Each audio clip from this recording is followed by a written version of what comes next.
I don't have good news for you. This is a complete fantasy piece. It's a complete fake. Damn it, Rick. It's one of the most faked items out there. Even the lock is a modern one. This is a type that they never had. How much you pay for that? $13,000. Is that a good deal? I think so. I think I'll at least double my money. Hey, Rick, you got a COA on it? Yeah, I got a certificate of authenticity. I think it's legit. Cool. What did Rebecca think about it? I haven't brought it to her yet. Oh, my Who God. looked at it? I did? That's just a lot of money not to bring somebody in on that. You're no book expert. The seller introduces a unique firearm, an Apache, which also incorporates brass knuckles and a knife. He explains its historical context, mentioning it as a weapon used by Parisian gangs. This piece interests Rick, as it serves as an all-in-one self-defense weapon with a rich backstory. And just when you think it can't get any wilder, buckle up, because the negotiation ahead is a roller coaster. What do we got here? Well, it's a little bit more interesting than their standard firearm. Wow. A brass knuckle gun? The gun is actually called the Apache. That's one hell of a pistol whip. If you got small hands. My grandfather had it. He passed away. It was sort of a thug's gun. I've seen where the value can reach up to $7,000. I don't want to go below $4,000. I've never seen anything like it. Rick and the seller dive deep into a debate over the pricing of the Apache weapon. The seller kicks things off with an ambitious asking price of $7,000, citing its potential historical value, while Rick counters with $2,000, leaning on the retail value and quick sale potential. They can't strike a deal, and the seller opts to keep this family heirloom, hoping it'll climb in value. But don't go anywhere. The next item has even more layers of historical intrigue. No.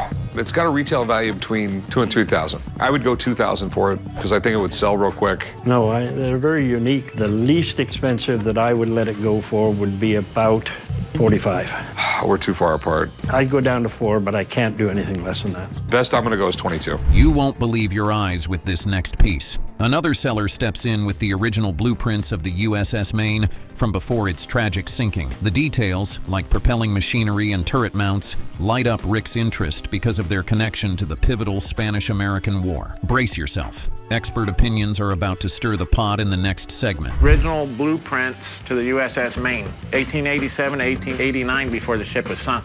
These are the propelling machinery and also 10-inch turret mounts. I've definitely never seen anything like this. The Maine was one of the first battleships ever built. It was over 300 feet. This next evaluation is a game changer. Rick and an expert thrash out the authenticity of the USS Maine blueprints. The expert suspects they're not government-issued originals, but perhaps propaganda or commemorative copies. Their back and forth raises questions about practical value and authenticity. Don't touch that dial. The upcoming item's story takes an unexpected twist. They're not blueprints. Okay? Blueprints are going to have measurements. We have no measurements here. Right. So these are the preliminary designs. Before those guns were put on the ship, these were made. You know, I got a buddy who collects all this military stuff. Do you mind if I have him come in and take a look at it? Let me give him a call. All right. Sounds good.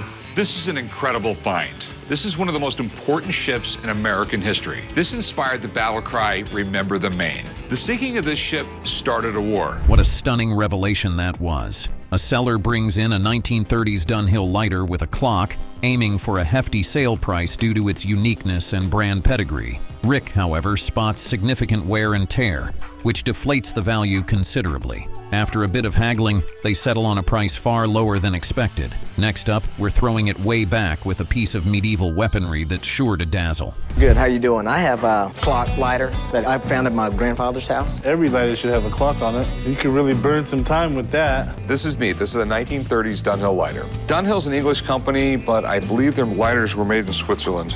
Yeah, Switzerland. And in the 1930s, we had a depression going on. Not a lot of these were sold, and you had to be very well off. You won't believe what comes next. Enter a medieval mace, alleged to be from around 1550, 1560. Rick is immediately captivated by this ancient weapon, discussing its potential lethal effectiveness and storied past. The consensus is clear.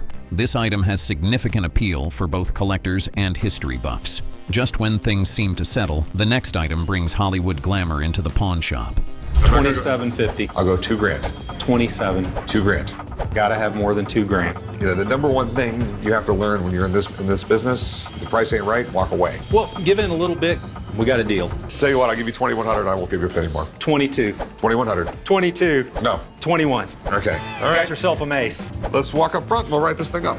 This next item is straight from Hollywood. Cue the final major interaction over a movie prop from The Godfather, claimed to be part of the iconic set. Despite the seller's enthusiasm and supporting documentation, Rick is skeptical about its significance due to its minor role in the film.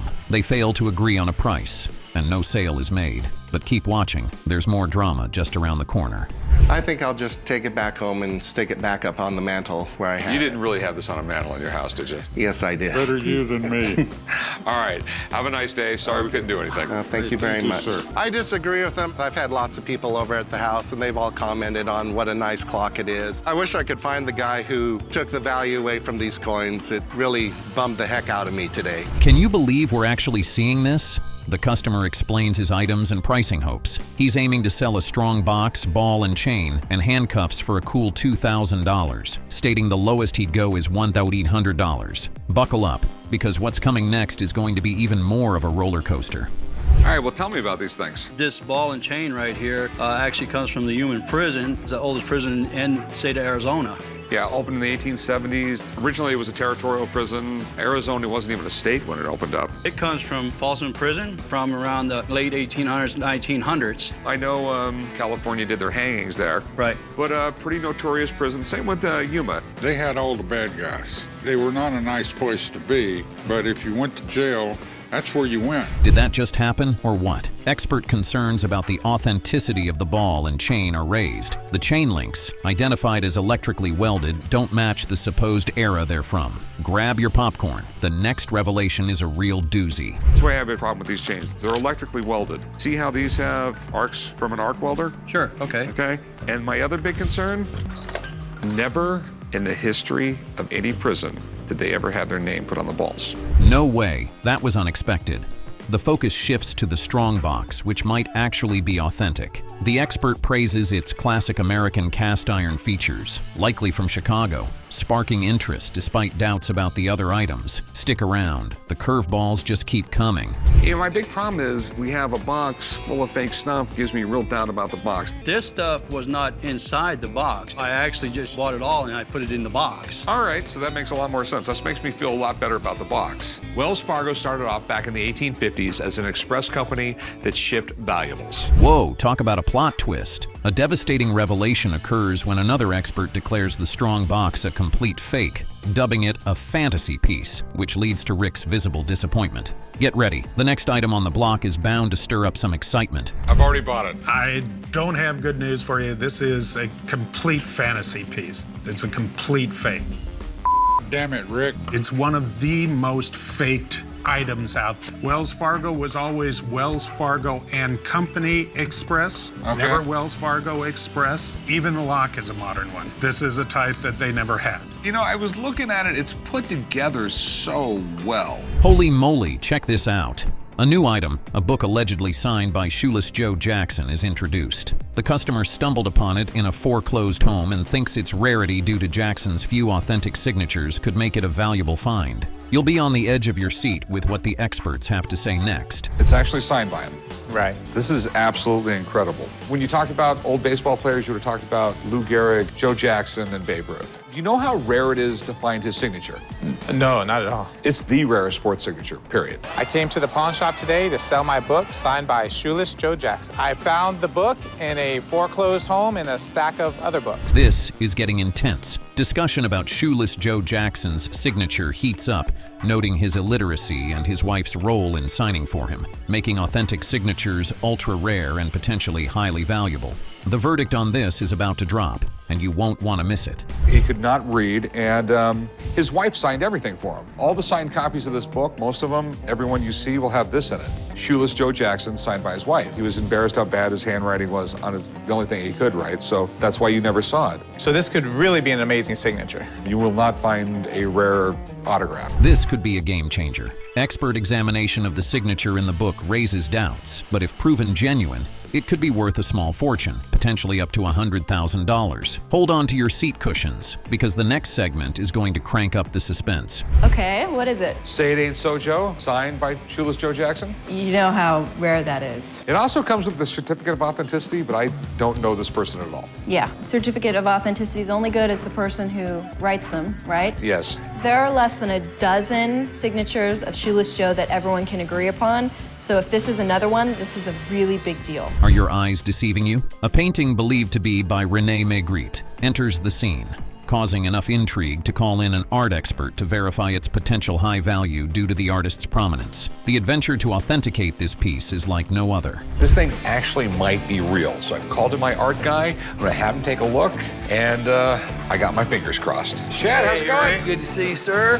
Here we go. Wow, René Magritte.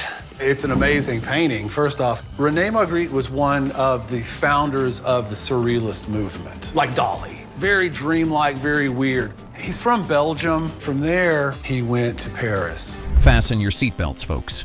Rick and Chum jet off to Belgium to get the painting authenticated by the Magritte Committee, illustrating the high stakes involved in what could be a $1 million valuation. The results of this international art escapade will knock your socks off. So what do you think this would go for at auction? Thus, I would say it could go up to nearly 1 million euros. It seems to be also a great piece. I think if we have a closer look, we can find the stamp of the cabinet maker. Here it is, and it's J.H. Riesner, which means is the signature of the cabinet maker of Louis XVI. This segment is a real jaw-dropper. A customer brings in what he believes are dinosaur hand bones, sparking a lively discussion on their origin and potential value, which culminates in Rick taking a gamble to purchase them. What unfolds next in the world of fossils is nothing short of astounding. You got it $300 worth, man. You killed it. But it's not about the monetary value. It's about how much fun we had, and I definitely had the most fun today, so I am the winner. All right, man. Amazing day. I had no idea that there was places here where just like the stuff is just laying all over it. Absolutely. I really appreciate you guys coming out and making the trip to Texas. Hopefully you'll come back soon. Can you believe what just unfolded? The episode kicks off with a bang as the team heads into the barren desert on a wild tank hunt. They stumble upon an M4A3 Sherman tank, a veteran of the Battle of Iwo Jima. Not only has this beast seen its share of action, but it also survived being knocked out 3 times within the first day of its deployment. You'll never guess what comes next. Stick around for the surprise. So I'm in the middle of the desert in search of a tank for the shop's lot. Apparently there's an authentic Sherman tank for sale that was used, get this, in Iwo Jima during World War II. It doesn't get much better than that. With that and the flamethrower, it's going to be an explosive day. All right, we're here. Look at that tank.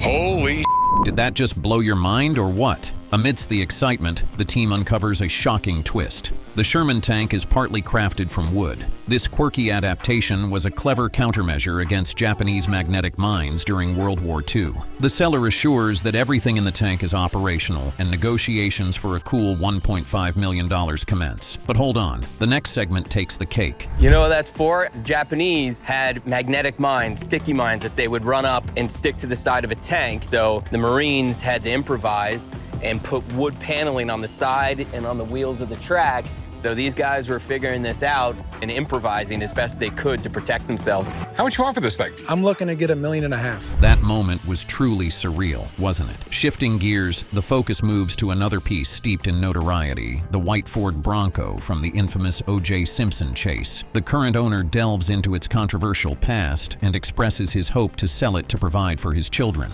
This segment dives deep into the emotional and contentious history that this vehicle carries. Brace yourself, because what's coming will astonish you. So this is it. The OJ Bronco.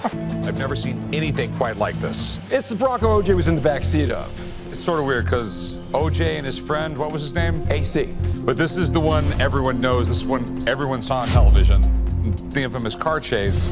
And OJ's actually got destroyed, right? Correct. Just when you thought it couldn't get any more epic. Further into the episode, Rick jets off to New York to get his hands on an original July 1776 printing of the Declaration of Independence. It's one of the rarest and most pivotal documents in American history, with an asking price to match its monumental significance, $2 million.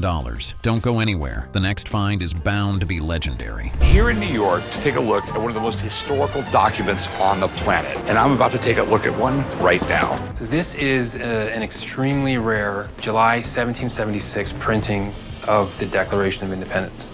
This is absolutely amazing. 1810, 20, 42. Who would have thought we'd end up here? The finale takes us to Chester, England, where Rick encounters a piece of the Titanic's hull. This isn't just any old chunk of metal. It's a priceless relic from the most famous shipwreck in history, tagged at a hefty 1.2 million pounds. This segment highlights the fascinating intersection of historical significance and high-stakes collecting. And just when you think we're done, there's always more to explore. What is it? Well, you think it's a piece of rusty metal, don't you? Well, it is a piece of rusty metal. Remember that really famous ship that would never sink? Oh, the Titanic.